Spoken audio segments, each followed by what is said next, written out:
Hello and welcome to Self Power Now, where empowering women share their stories and advice about life, work, happiness, love, and success. I'm your host, Debbie Giussoni, and I'm so glad you're here with us today. So sit back and enjoy the show.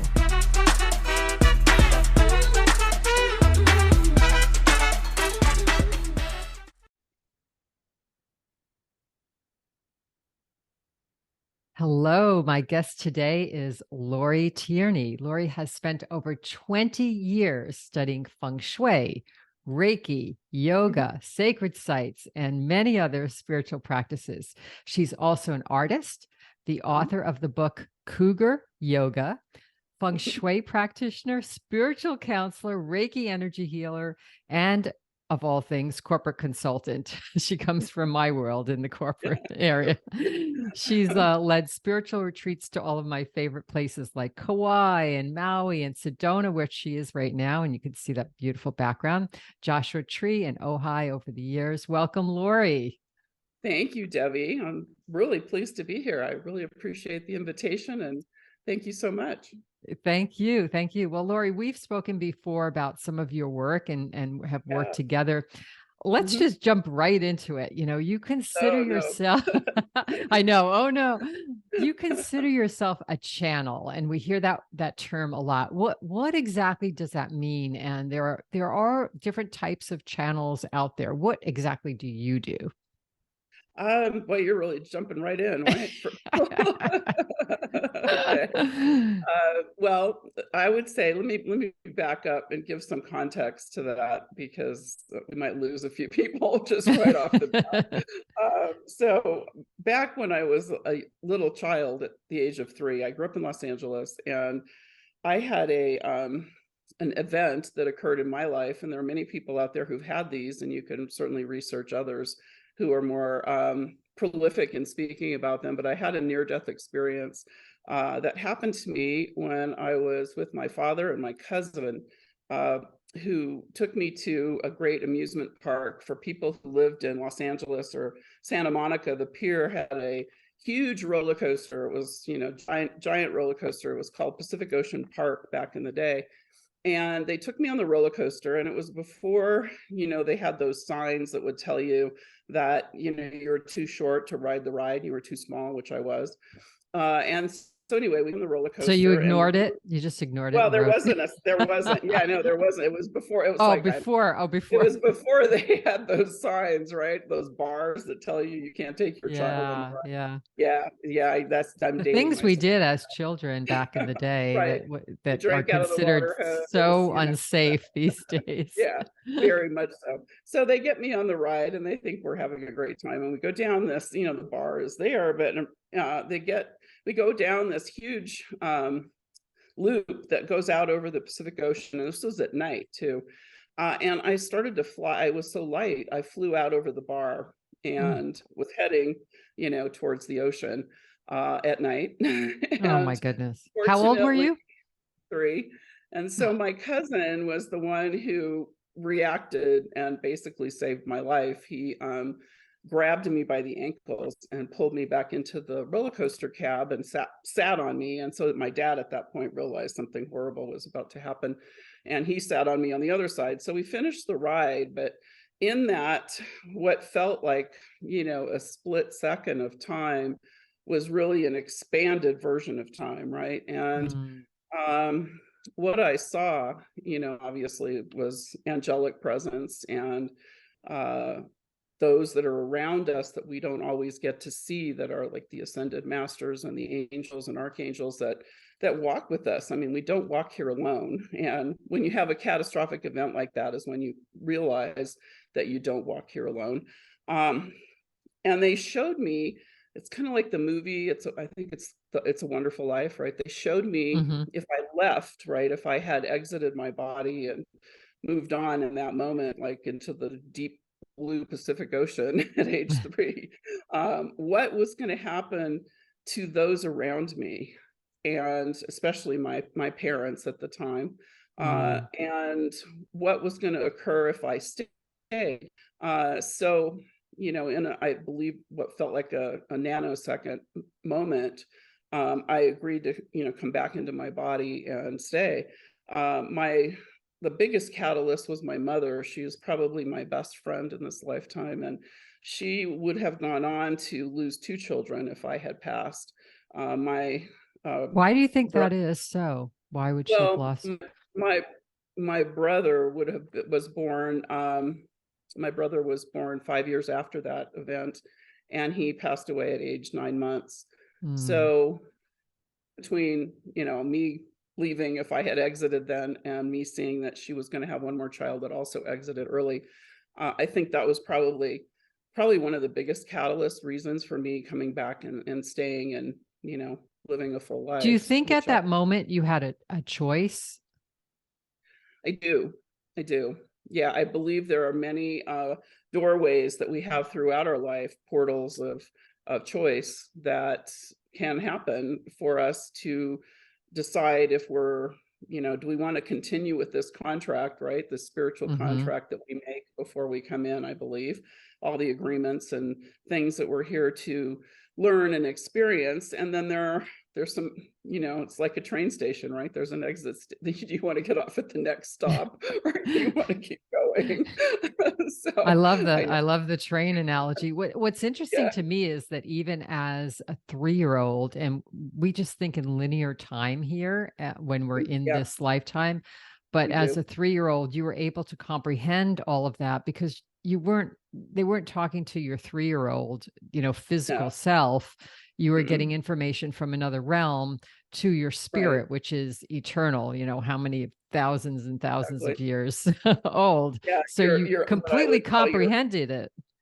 oh yeah, it's like what I would call your unlimited self. Some people call it higher self. I try not to do these designations higher, lower, because everything Yeah. just is.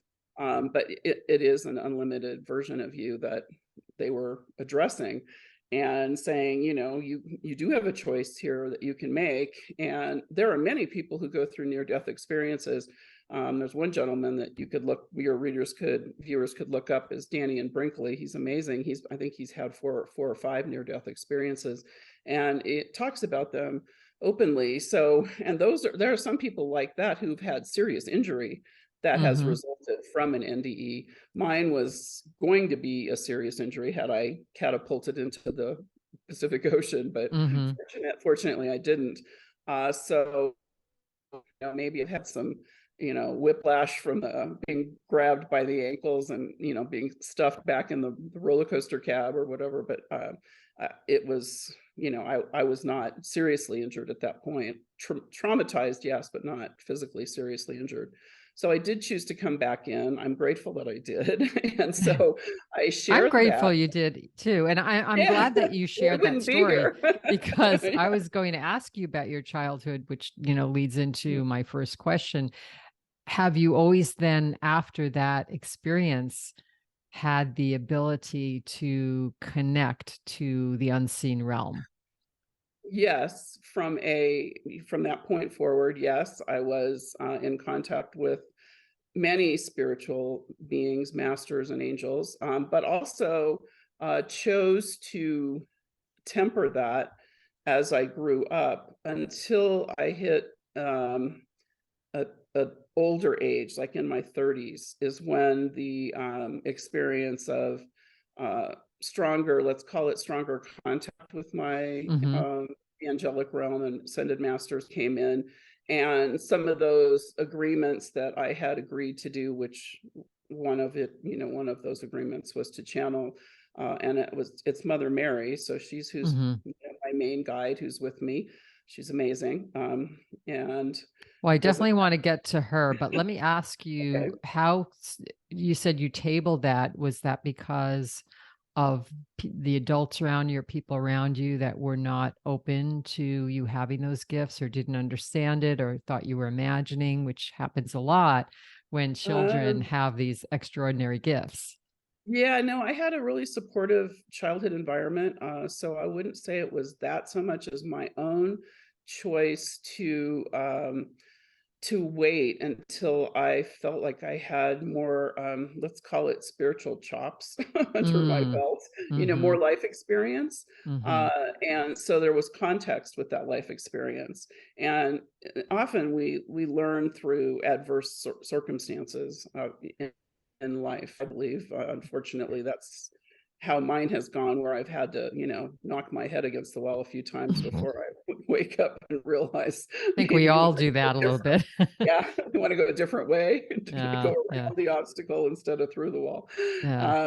So yeah, I think it was more me than my childhood environment. Although I did have some, traumatic events that did happen to me as a child, not because of my parents, but just because of other circumstances. Mhm.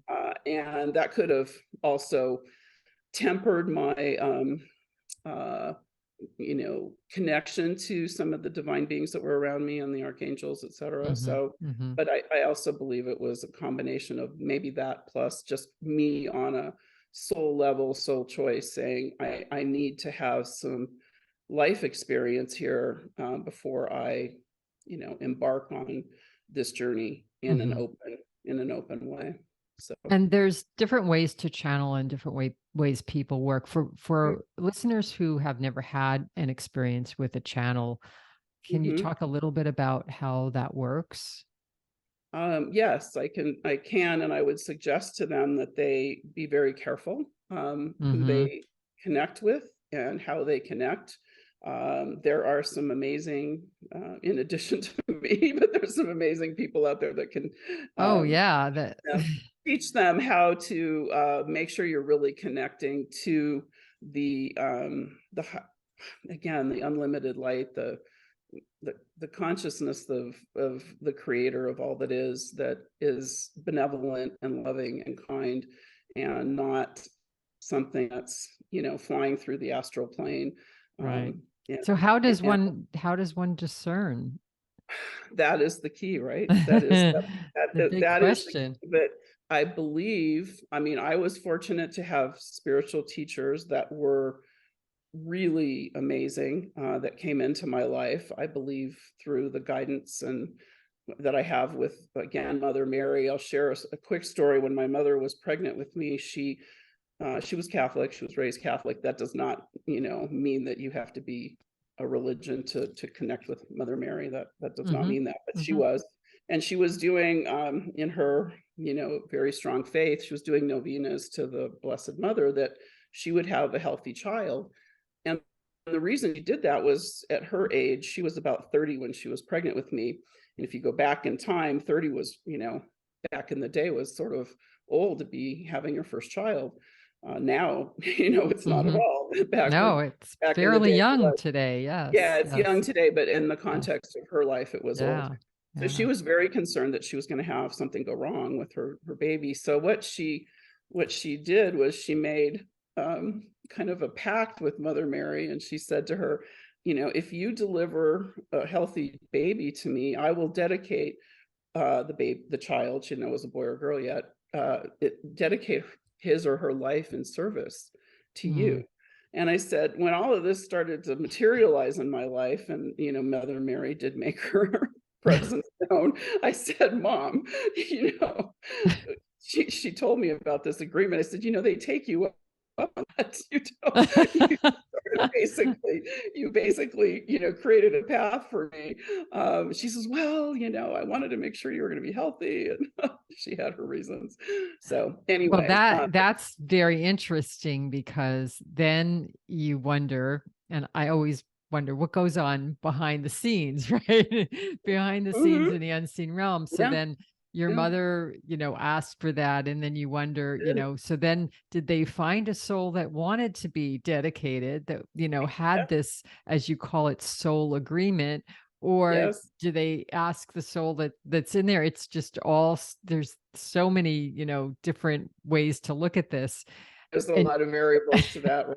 But yeah. bottom line is, either the soul that I was in utero or the soul that slid in after that agreement was made, all agreed to say, yes, well, we will be here as a beneficial influence, a loving, kind, hopeful influence to humanity. That's really what this is about, right? For all of us, not just Yeah. me. I'm just reflecting to you and your audience why we're all here. Right. We're all And connected. So, it's best that we support everyone, and right. help.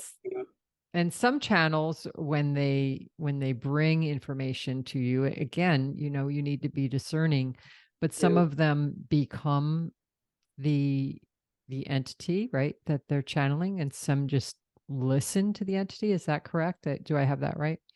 There are different ways. I when the choice was made to do the work with Mother Mary, I did have a choice. I was asked if I remembered the agreement, and I said yes, and who it was, and I knew it was Mary, even though I had not heard my mother's story at that point. So I knew she's obviously been with me my whole life from the time I was a child, small child or born, and the agreement I have is to be a conscious channel for her. I didn't want to go out of my body and go off into some planet somewhere and not know what was kind of going on in the realm of my 3D environment at the Yeah. time. Yeah. I'm doing this work. That was my choice. There are others that are very famous people who channel and are trance channels, right? They go into a trance and they go, their personality is way gone. Now my personality is gone, but it's kind of in the room. It stays not too far away from my body. So I'm alert enough if something were to go wrong or whatever. Right. Right. I would be okay. So there are different ways. Yeah, there are different methods. There are, like you said, people who do trance channeling, and then those who are conscious, like I am, but that allow that merger of energy. So, my personality. I mean, you and I have done some of this work together, Debbie. You know my personality, and you also met the personality that is that of the Divine Mother. And when she comes through, it's a merge. She merges with me. She has access to my, my vocabulary and various things, right? That she can access when she's, in sharing her light and energy with others. So, and there's a difference. Although we're both feminine, if I were channeling someone who was masculine, it might be, might be even more noticeable to the person that's experiencing it. But Yes. because we're both female, but we are different females, just like you and I are, right? We're all, we all have our Exactly. own personality. Yeah, So we come with a personality. we And do. also I want to say too, because I've worked with other channels as well, is when, discerning is probably one of the most difficult things for people that are in the situation Mhm, and can't channel themselves, right? And mhm, for me, I felt like anytime I was in a situation like that, that if the information feels good and sounds right, you have to mhm, kind of get into your heart space. If it feels right, it feels good, then it's mhm. probably coming from a loving source. But if it Right. feels really off, Yeah. Mhm. then or it's extremely negative, then Yeah. perhaps the channel is not channeling from the most highest light of source. Would Yeah, you I would agree? agree. I would agree with that. We Yeah. put everything to our heart. And definitely if my experience with this is they will not tell you what to do either. So those Hmm. people that are going to seek out some sort of channel message and are looking for someone to tell you what to do with your life. Not if you're dealing with the ascended masters and the archangels. They may, they may guide you, they may make suggestions, but they don't interfere and tell you what to do. So that's a first red flag for me if someone is telling you what to do. Yeah, And we all yes, if have. it, the energy is negative in any way or not loving, and it doesn't uplift you, if you come away from something and you don't feel uplifted from it in some way, then that's not of the the light. So What about soul agreements? I hear this term a lot in the spiritual circles, and I think that we all do come here with a mission, and it doesn't mhm, have to be a huge mission. You don't have to save the world. It could just be having a child, or whatever that is. How do you get in touch with what your soul agreements are? I mean, I know part of it is feeling like you're in the flow and what you're doing feels right, but are there other tips that you can give people about getting in line with, what they came here to do? What were their agreements? Yes, I think the getting in line with the connection that you have to either your angelic guide team, your ascended master team, and it can be through someone that you might seek out that can share what they're seeing around you that is accurate, and knowing who's trying to connect with you that is of beautiful light, and what your mission might be. The Akashic record, there are a number of people who read, I do those as well, read the Akashic record, which is a complete record of the soul of everyone who's been anywhere on any planet or our planet, whichever, and what has occurred and what has transpired throughout the history of that soul, so that you can tap into your soul agreements, and what you're here to do, what you're here to accomplish on a soul level. And honestly, the bottom line, though, is just being here and being light and stepping foot on this planet at this time is enough. I think people don't realize that. Yes, I They think agree. they have to do so much more than they do, but Well, I just think be people here. too sometimes are looking for answers, especially when they have life challenges, and it's Mhm. I think it's useful in that situation to know if those life challenges were repeated in other lifetimes, or why are they coming into this lifetime? What do you have to clear? What do you have Sure. to heal? I know Mhm. I read your book, and you went through a lot of life challenges, from divorce to attempted suicide to financial ruin and cancer, Mhm. and you got through it to the other side. But all of those challenges, presented sort of an opportunity for you to find some spiritual answers, right? Oh, absolutely. That adversity was what shaped who I am in this moment and throughout my life, and also gave me the courage to not give up, to not Mhm. quit, no matter how difficult or hard a situation is thrown at you in your life. So yeah, and it also helped me become empathic to others that are going through all of those things and more that I might have also experienced too. So when they come to me, and I have great empathy for people because I know what shoes they're walking in if it's something I've walked into. Mhm. Yeah, it allows you to have compassion, right, Mhm. Yeah, for what it people are does. going through, and perhaps maybe that's the only reason to go through those challenges. I don't know. Yeah. We don't Well, I know think what we don't know. we don't know, but I do believe we do grow on a soul level when we master some of these things and we experience them. And it some of it is the ability to experience being very far away from the creator. That doesn't feel so great sometimes, right? I mean, the closer we are to the creator of all that is, God, Goddess, I am, the greater we feel, the more peaceful we feel, the more hopeful, the more in faith we are.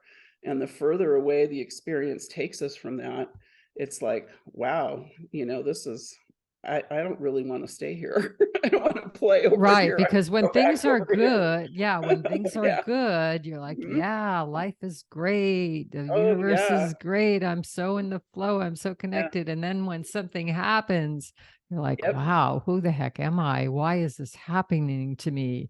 Um, That's I I have this example. My mother actually suffered for 10 years physically, from first a brain tumor and operation, oh, and wow. then had a lot Yeah. of physical challenges after that, needing basically 24/7 care for about a decade. And she was only this started when she was about 48, 49, and she only lasted till about 59. And I often, during that time, I was always like, why is this happening to her? And Mhm. years later, as I've gone through my own spiritual journey, I realized, perhaps her soul decided, perhaps that was one of her soul agreements, to go Mhm. through that suffering so that she can elevate her soul in some way, elevate her consciousness in some way. I don't know. I don't think she Mhm. thought that when it was happening, but we I'm sure just she don't did. know. We just don't know why, why bad things happen to good people, right? All the Have time. We good just have to people. kind of accept Absolutely. and see what we can learn from it. Yeah, totally. And it's especially difficult when it's somebody that you're close to, whether it's your mom or a personal friend, Hmm. and you watch somebody suffer, children especially. You know, anyone, no, animals, plants. I mean, I'm I'm so Oh, I interconnected with people know. I that know. I, I was a little kid, I couldn't even watch Lassie without crying. Oh, So me too. I can't even you watch know, commercials can't watch sometimes. I animals. mean, So. well, because they have no voice, well, my No, my huskies have a big voice, but yeah, yeah, I'm but sure it's they hard to do. understand, especially children. You want to just help them and you don't know what's Mhm. the matter and it's just Right. heartbreaking. And yeah, I can't even watch movies where, children or animals are getting abused or even people are being tortured Yeah, because I just have this just my heart just bleeds for them. true. Wow. And Yeah. we're in such a pivotal time on the planet right now. As you know, we're in a massive, Mm, transformational shift of energy. mhm, And that brings with it lots of upheaval, lots of difficult situations, which we're all seeing and experiencing and having to go through, mhm, and having to find a grounded, balanced place to be ourselves to get through these trying and difficult times, and choosing your focus is probably more important every day than anything we can do. I mean, choosing to see the beauty out there even though mm, there's tremendous adversity, choosing to see, choosing to be in balance, choosing to be grounded, choosing to love yourself and mhm, take care of yourself and know yourself. I mean, that's the keys, who are you, and knowing yourself, and those practice can, like in the book, that can help get you there to a place of your own knowing, are the things that can sustain people right now through these really turbulent years we're in right now. yeah, and I feel like all my life there's always been, oh, this is a turbulent time. This is a turbulent time. And I'm sure people that lived, Yeah. 100 years before me had their turbulent Mhm. time. The earth and people and civilization and consciousness is always Mhm. going through transformation. I want to Mhm. pivot to another ascended master that I've heard you speak of that you frequently get messages from too, and that is Saint Germain. Can you talk a little bit about Saint Germain and who that is? Yes, he's been a really important guide or master, ascended master in my path, on my path. He was the one that did advise me of the agreement to, to channel Mary, Mother Mary. Um, and he is what is known as a Chohan, I'm not sure I'm saying that correctly, of the seventh ray, and it's the ray of the violet flame. And he is really a powerful and funny ascended master. I like the funny part, the humorous part. He's lived many lifetimes in context of history, like he was Merlin in the time of King Arthur, the Knights of the Round Table. If assuming people can subscribe and go down this road of multiple lifetimes that we've Yes. lived, right? Past lives and all that. You have to be able to go there first and be open to that. And otherwise you're going to turn me off, right? So Just listen, even I if hope it's he does help. fantasy. I Just think listen, people just should be, just listen. expand yourself and Yeah, open to some be open. possibilities here. Be open. Yeah, he was that. He was, he was also Sir Francis Bacon, and then he made his ascension, which means he raised. When we say ascended master, they're raising their frequency, right? Their vibrational frequency. We're living in, everything's vibrating, right, at a different rate of speed and pace, and vibrational medicine, for example, is going to become very, very important going forward for all of us. But he raised his vibration, meaning he forgave everyone he needed to forgive, including himself. And he did the work, as we're all doing here that are on a path of ascension on this planet right now, to increase our frequency, to hold compassion and love in our heart, and to hold compassion and love for not only ourselves and forgiveness, but others as well. So he raised frequency to a place where he just ascended into this, oneness. I believe there are a lot of civilizations, like, you talk about some of the ones in Peru that when I was in Machu Picchu, where they've all just disappeared, right? Or even here there are a number of tribes here that just, all of them vanished all at once. So what happened to those people? They got very high. Yeah, they got very high until they were so high we couldn't even see them. Right. So they just changed frequency, right? Their vibrational frequency raised up to the place. And we see that with the messages out there from those that look at the ascension of Christ, et cetera, that, it's an elevation of frequency where your body goes with you. You just take the body and the soul together and you ascend. So he is one of those realized beings. There are many of them. There's the Buddha, there's, Mother Mary is, also an ascended master. There are many. So he just happened to be the one that, drew the short straw and got me. Oh, I don't think it was a short straw at all.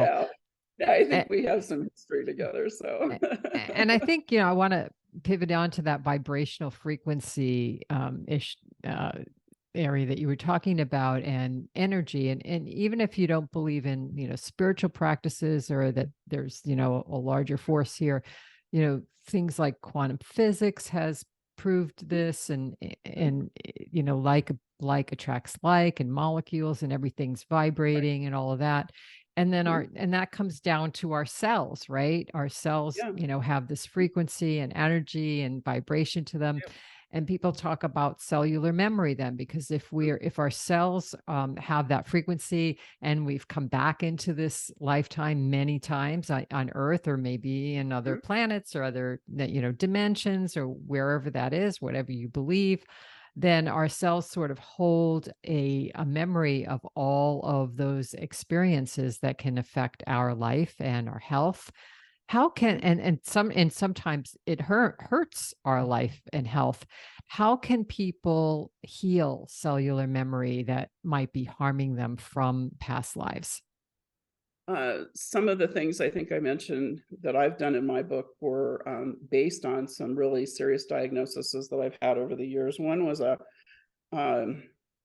doctor that told me, because I had, issues with dysmenorrhea, things like that. This goes back 20 some years. And he just said, well, you're going to have to do shots of heparin in your abdomen for the rest of your life. Like, well, I don't think I want to do that. So I said, I think I'm going to find some other method, right? So I had gone, the point being, I had exhausted all the conventional medical, physical, the Western medicine. Western, even Eastern. I mean, I tried a lot of different modalities to heal the situation, and none of that worked.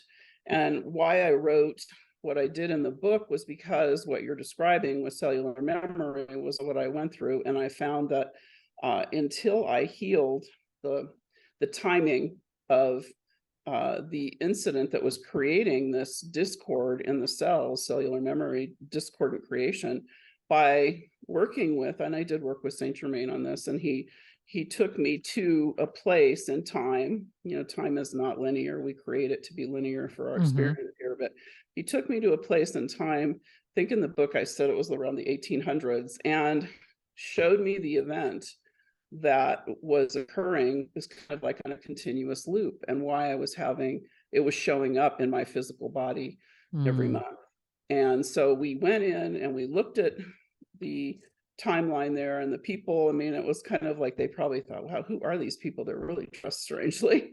And so we went in, we shifted the outcome, right, of that event in a healing session. And many people there are many people who do this work, I mean, that are really qualified and good at it. Right. Even some hypnotherapists do past life regression, right, where they can heal the past trauma. They do. And so we healed that incident and changed the outcome, basically, of what was causing, the discord. And it pulls through. If you go to the point of origin of the trauma on the cell, it's cellular memory, and you pull it through to the present day, your present day life, theoretically. And what it did for me was it did shift the non-physical reasons why these things were happening. Now, if you probably talk to some conventional folks, they would think, she's really crazy. So, but all I can do is go with my own personal experience of, checking all the boxes of different ways to heal something, and finding that when all else failed and I wasn't going to take, shots of heparin in my stomach for, the next 40 years of my life, that this particular modality of healing shifted the outcome and healed it.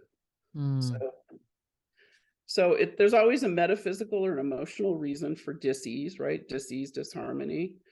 And that needs to be addressed and looked at, as well as all the other things that we do to, take care of our own physical body.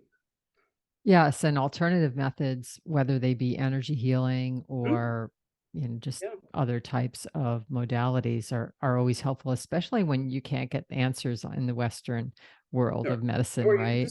You're just not getting, or you get an answer and you're like, gee, I don't think I looked that answer. Or it doesn't quite feel right.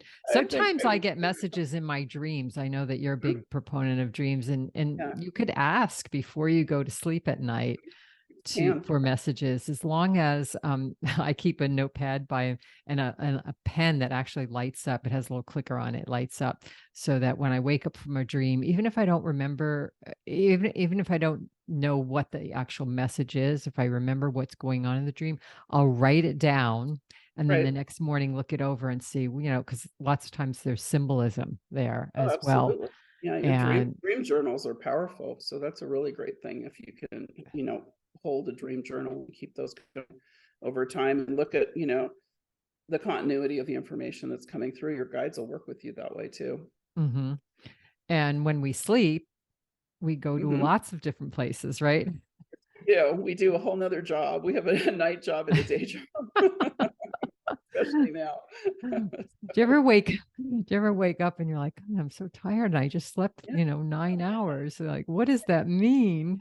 It means you were out, you've left your gallivanting body, in the you're universe. Doing something. You're helping someone somewhere in the universe or the planet, right? Yeah, sometimes your purpose might not even be in this physical reality. That's right. It might be in your dream state somewhere else on some other planet. Very true. We are unlimited beings, right? And I think that's something that people often forget or think, oh, that can't be me, I can't be that. But the spark of the creator is within all of us. So we're all unlimited beings. Yes. Well, I want to talk a little bit about your book, Cougar Yoga, which is it's not about yoga for cougars. No, it is not about. It isn't. I know my guides gave me that title, and I'm like, you guys are really funny. Well, it's attractive. I will, but it's about your journey of 100 days, your kind of spiritual journey, doing 100 days of, was it Bhakti? Is that how the 40 days continuous. Oh, the 40 days. The 40 days. Yeah, but it became that. It became a lifetime practice. So you're right. Yes. But the initial challenge was to do 40 days of continuous Bhakti yoga. Yeah. This vinyasa practice, which I've done a lot of yoga teacher trainings, and I'm an avid Bhakti yogi. But you were already a yoga practitioner already, right? Yeah. Okay. But the teacher that I was working with said, why don't you, very astutely, why don't you try doing 40 days in a row? I was going, 3 days a week, whatever. I wasn't doing a daily practice basically at that time. And I said, oh yeah, okay, I guess I could do that. Well, it's something you liked, right? Yeah, but it was challenging to be able to fit that in. I mean, I'm, as I said, I probably won't have a corporate job after this interview. But no, I've walked in two worlds for long enough and the book's been out a while. People know who and what I am, and if they don't, well, that's okay too. So anyway, I did try that challenge, and if you look back in history, a lot of spiritual masters, right, have done Christ was like 40 days in the desert. So there's something about 40 days. So I asked Saint Germain, well, why 40 days? Why not 30 days? And he said, because the 40 days gets you well into the next cycle, right? We do measure time as, calendar 30, 31 days. And 40 gets us into the next cycle. So it's a way to change behavior, basically. If you want to change your behavior on whatever it is you're trying to do, whether it's eat better or whatever, exercise more. So if you can do what we call a 40-day sadhana, practice, specifically of whatever that is that you're trying to change, your behavior will start to change if you're able to continue that even after the 40 days. But yeah, and I've heard like you can't even break a cycle until 21 days, right? Right. And then you have to relearn a new cycle. So that sort of makes perfect sense, right? Half the time to break it, and the other half the time to kind of start something new. Right. And so as part of that practice of 40 days of yoga, I also found a mantra, because Bhakti is a devotional heart-based practice of yoga, heart-centered.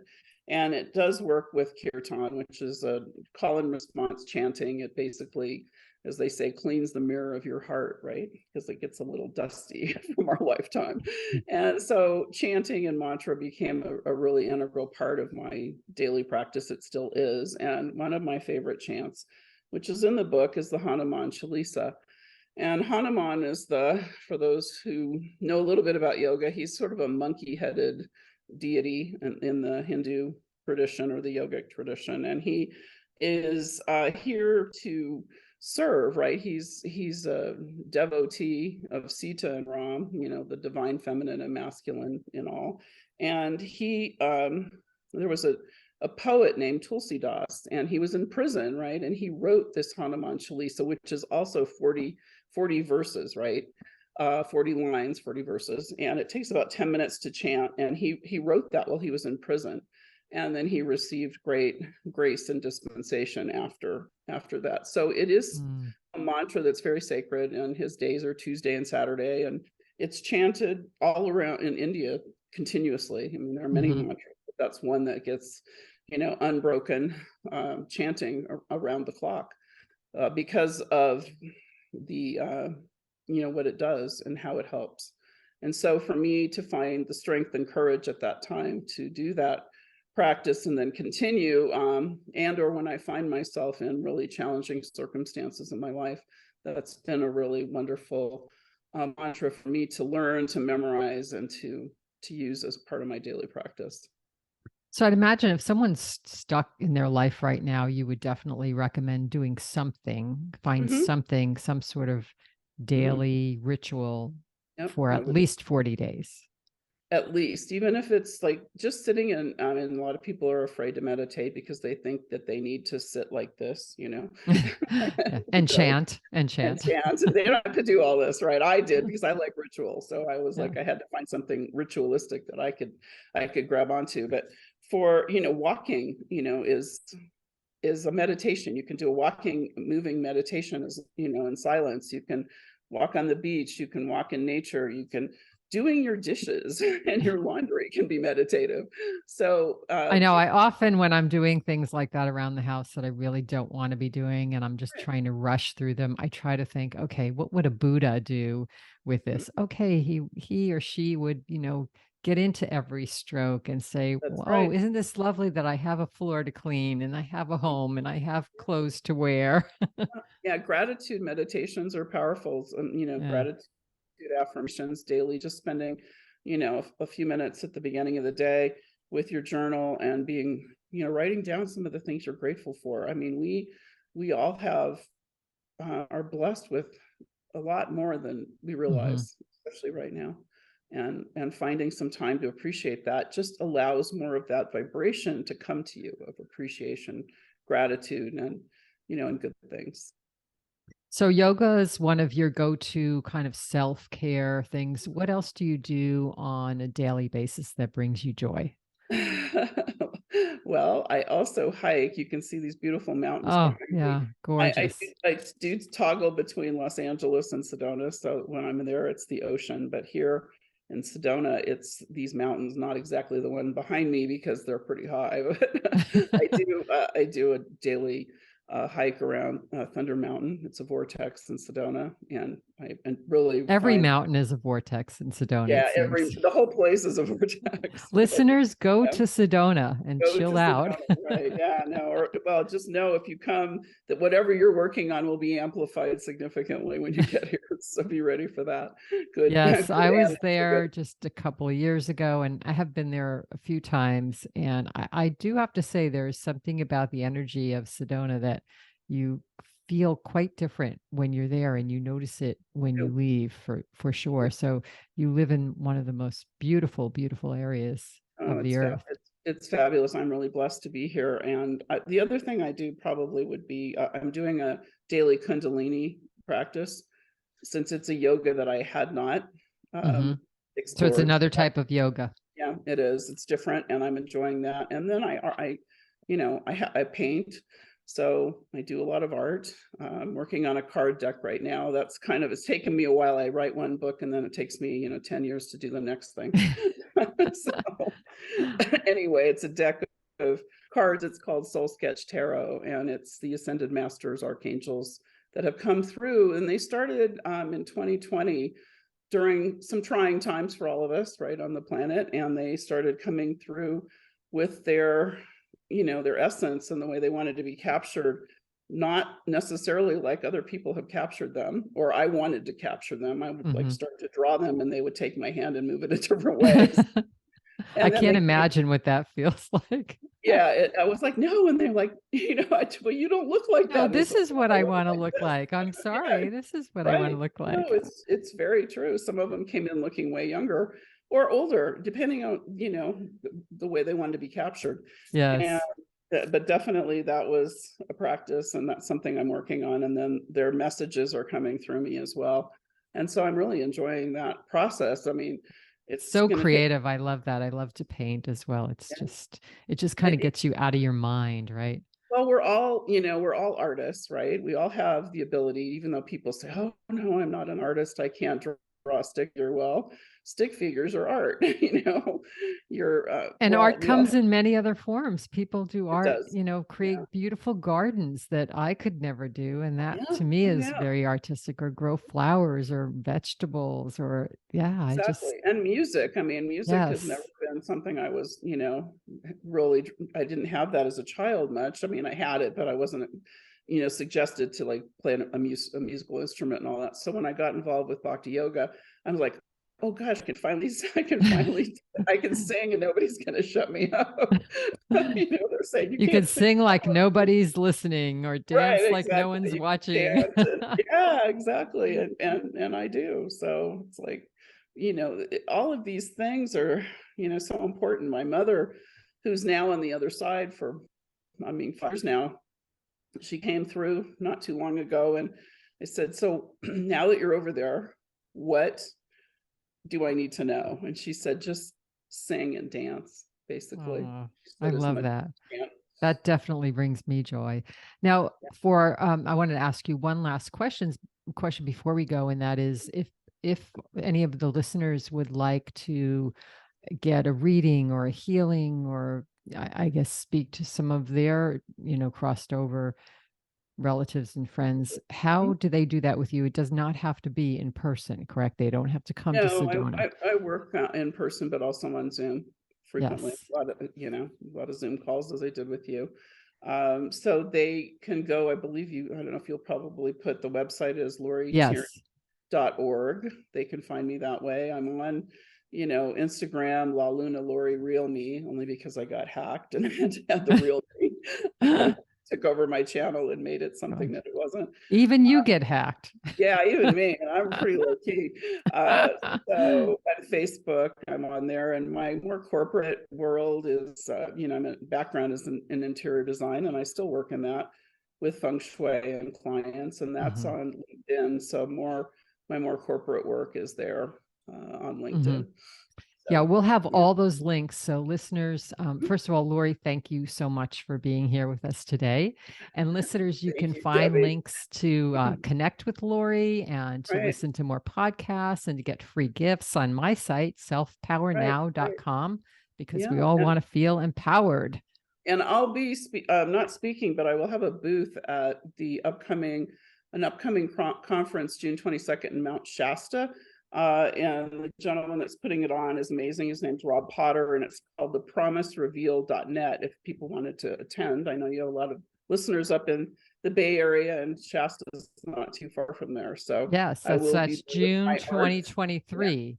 Just in case 22nd, people are, June 22nd, 2023. Yeah, just and I'll in case. Be there, I'll be there attending, but I'll have a booth with my art and doing some sharing with that for anyone that comes. So I look forward to seeing people there. Great. Thanks for letting us know. Thank you, Lori, again. And listeners, I hope you join us again for another Self Power Now podcast. Thanks for listening to Self Power Now. If you enjoyed today's show, please share it with others, follow it on your favorite podcast platform, and join our community on selfpowernow.com and receive 3 free happiness gifts. And while you're there, if you're looking for more ways to be happy, healthy, peaceful, and loved, check out my books and new online courses. Until next time, this is Debbie Jasoni wishing you Self Power Now.